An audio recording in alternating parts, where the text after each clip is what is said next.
Hello, in this video we are going to see the difference between good market and money market intuitively. When we consider demand, in both cases you have a negative slope.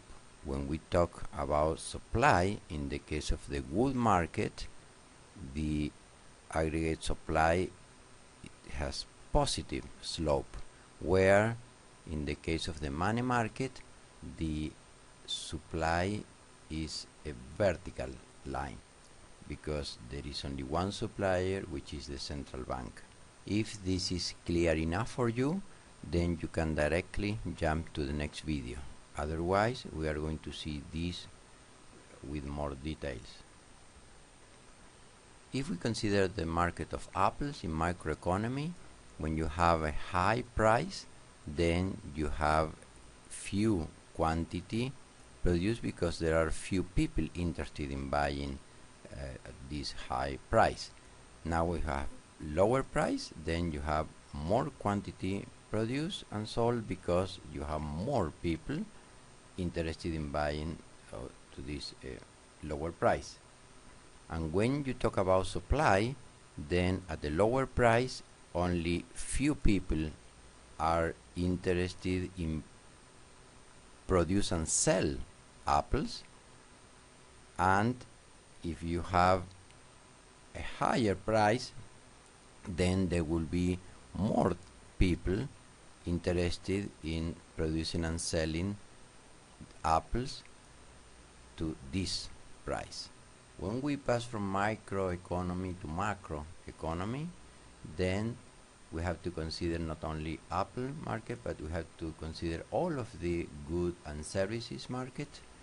And then instead of quantity we talk about GDP, instead of price we talk about price level, and the analysis of aggregate demand and aggregate supply is more complicated.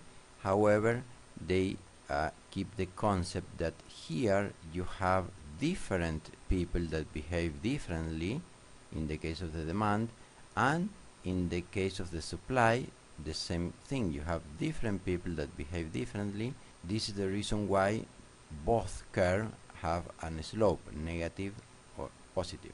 Now, when we talk about the money market, then what we have is the central bank as the main actor in this movie, and then here you have money in the horizontal axis, and here you have interest rate, which is like the kind of the price of the money if you want to get a loan. So here in the central bank you have money and you have bonds, and the demand of money has a negative slope because, similarly to the case of the good market, here you have people that have to decide whether they want to hold bonds or if they want to hold cash. So, and here the same, but similar to the case of the good market, you have different people.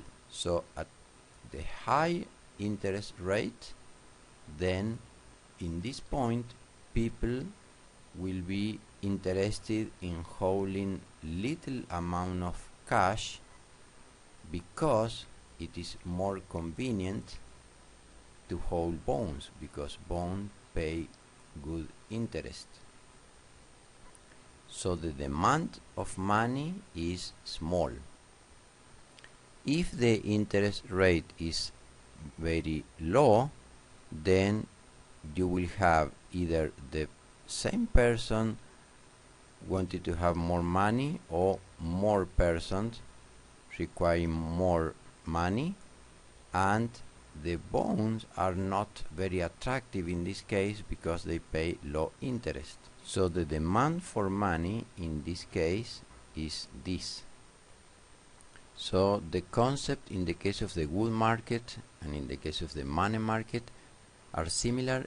So in the case of the good market, the demand is different for different prices, and in the case of the money market, the demand for money is different for different interest rate. What happened with the supply? We're going to get rid of the demand. In the good market, what you have is different producer, different suppliers that behave differently. In the money market, there is only one supplier, which is the central bank. It's the only one that can supply money. So the amount of money is fixed and is determined by the central bank. So the money supply is a perfect vertical line, and this magnitude is determined by only one group of people, selected group of people that form the central bank. Okay, that's it. Thanks for watching and see you in the next video.